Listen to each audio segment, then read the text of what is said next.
أمام أعضاء مجلس الشيوخ الفرنسي أعلن وزير الخارجية الفرنسي لوران فابيوس أنه سيزور قريبا المغرب. يأتي ذلك في مسعى لحل أزمة دبلوماسية مستمرة منذ نحو عام بين البلدين وإعادة العلاقات إلى سالف عهدها.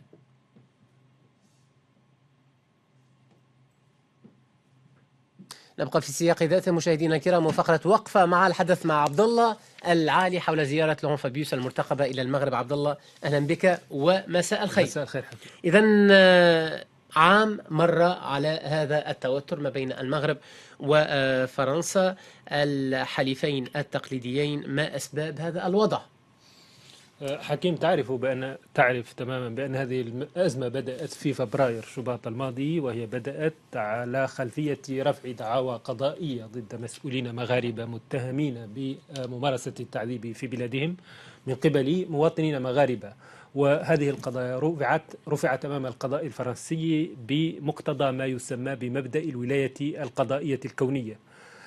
وفي هذا السياق، وهذه هي الشرارة التي أشعلت الأزمة، حضر أفراد من قوات الشرطة الفرنسية في نفس الشهر إلى السفارة المغربية بباريس ليسلموا استدعاء من قبل القضاء الفرنسي لمدير جهاز مكافحة التجسس المغربي عبد اللطيف الحموشي، وهو ما أثار غضب الرباط آنذاك وردت عليه بتعليق التعاون القضائي بين البلدين. بعد ذلك جاءت أحداث أدت إلى تأجيج هذه الأزمة، وهي إقدام الشرطة الفرنسية على تفتيش وزير الخارجية المغربي بمطار شارل دوغول في شهر مارس الماضي، رغم أنه وزير خارجية ويحمل جواز سفر دبلوماسي. ثم هناك أيضا التقارب الملحوظ بين حكومة الاشتراكيين وحكومة في فرنسا والحكومة الجزائرية، وهو أمر أغاظ كثيرا المغاربة الذين تعودوا على أن يكون التقارب أكبر بين باريس والرباط منه بين الجزائر وباريس. وكانت هناك قضية أججت وأظهرت هذا الجانب من الخلاف بين البلدين، وهي الدعم المطلق الذي أولته الحكومة الفرنسية للمساعي الجزائرية المتعلقة بحل الأزمة في مالي والمصالحة بين الأطراف هناك، إذ أن الرباط كانت لا تريد أن تساعد أو تساند باريس بالأحرى هذه المبادرة الجزائرية بنفس الحجم الذي ونفس القوة التي قامت بها الدبلوماسية الفرنسية. وسؤال عبد الله أيضا، هل يمكن لأي من الطرفين أن يتحمل قطيعة كاملة مع الآخر؟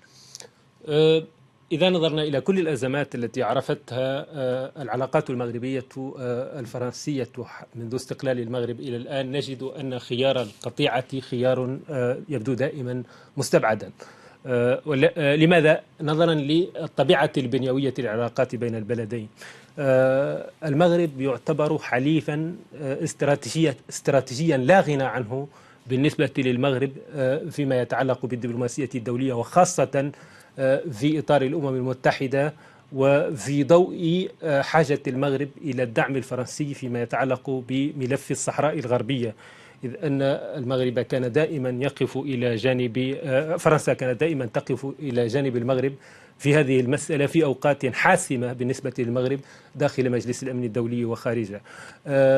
ثم إن فرنسا أيضا لديها مصالح ثقافية ومصالح اقتصادية كبيرة.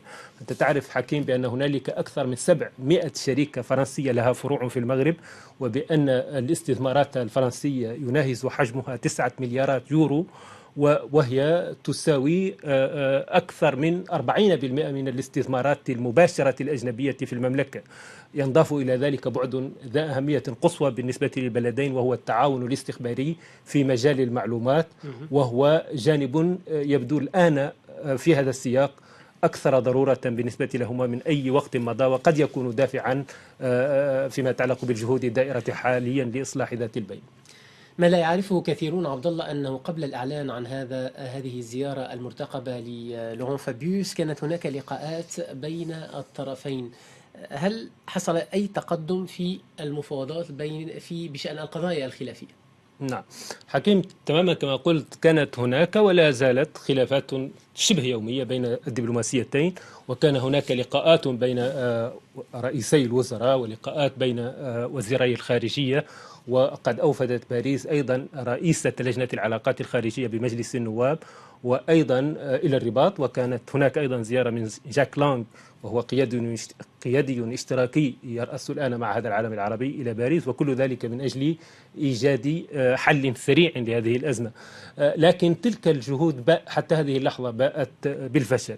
على أي من المؤكد أن الفرنسيين في إطار هذه الجهود قدموا للمغاربة عرضا يقوم على أساس أن تقوم فرنسا بمنح حصانة دبلوماسية لأي مسؤول مغربي رفيع ينوي السفر إلى فرنسا، وأن هناك قضية طرحت من قبل المغاربة، وهي أن تقوم باريس بمنح القضاء المغربي حق النظر في الشكاوى التي توضع أمام القضاء الفرنسي بشأن مسؤولين مغاربة. لكن هذا المطلب يبدو مستحيلا تلبيته من طرف الفرنسيين، لأنه يتنافى مع مبدأ الاختصاص العالمي، الولاية القضائية الكونية، الذي هو مبدأ دخل في القانون الفرنسي. ولكن هناك بالمقابل طلب لدى المغاربة وقد يجد تلبية لدى الفرنسيين، وهو نزع ملف الدعاوى والشكاوى المتعلقة بمسؤولين مغاربة من طرف قاضية التحقيق المكلفة بهذه المهمات، والتي يصفها المغاربة بأنها موالية للجزائر، نزع هذه الملفات من يدها وإعطاؤها لقاض آخر. جزيل الشكر لك عبد الله العالي، كنت معنا في فقرة وقفة مع الحدث خصصناها لهذه الزيارة المرتقبة للوران فابيوس إلى المغرب.